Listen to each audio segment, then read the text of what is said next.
ఈ నెలాఖరు నుండి ఇండియా శ్రీలంక జట్ల మధ్య టీ20 సిరీస్ జరగబోతుంది. అయితే టీ20లకు రోహిత్ శర్మ, విరాట్ కోహ్లీ వీడ్కోలు పలికిన సంగతి తెలిసిందే. వారితో పాటు రవీంద్ర జడేజా కూడా పొట్టి ఫార్మాట్కు గుడ్ బై చెప్పేశాడు. దీంతో ఈ టాప్ ప్లేయర్స్ లేకుండా టీమిండియా ఎలా ఆడబోతుంది అని అభిమానులు ఎంతో ఆతృతగా ఎదురు చూస్తున్నారు. ఈ ముగ్గురు ఆటగాళ్లు వన్డేలు, టెస్టులకు మాత్రమే అందుబాటులో ఉంటారు. గతేడాది వన్డే ప్రపంచ కప్ను టీమిండియా త్రుటిలో చేజార్చుకుంది. మళ్లీ 2027లోనే 50 ఓవర్ల ప్రపంచ కప్ జరగనుంది. అప్పటి వరకు రోహిత్ శర్మ, కోహ్లీ ఆడతారని కొత్తగా కోచింగ్ బాధ్యతలు చేపట్టిన గౌతమ్ గంభీర్ వెల్లడించాడు. ఈ క్రమంలో ఆశిష్ నెహ్రా మాత్రం కీలక విశ్లేషణ చేశాడు. నెహ్రా మాట్లాడుతూ ఏమన్నాడంటే, కోహ్లీ, రోహిత్ శర్మ ఇద్దరు వచ్చే వన్డే వరల్డ్ కప్ లోనూ ఆడాలంటే 2 విషయాలు కీలకం.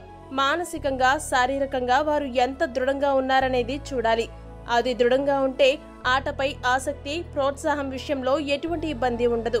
ఇప్పటికే వారిద్దరూ క్రికెట్లో అత్యున్నత స్థాయికి చేరారు.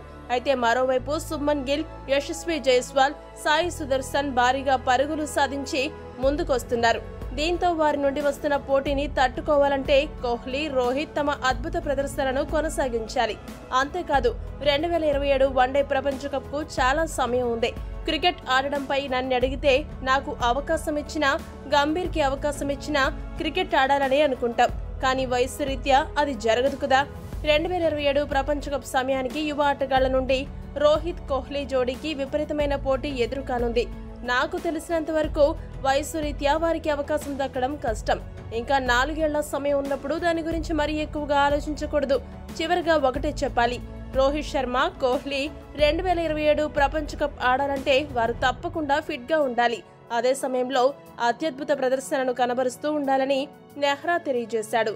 నెహ్రా చేసిన వ్యాఖ్యలపై మీ అభిప్రాయాన్ని కామెంట్ చేయండి. మరిన్ని స్పోర్ట్స్ అప్డేట్స్ కోసం మా ఛానల్ను సబ్స్క్రైబ్ చేసుకోండి.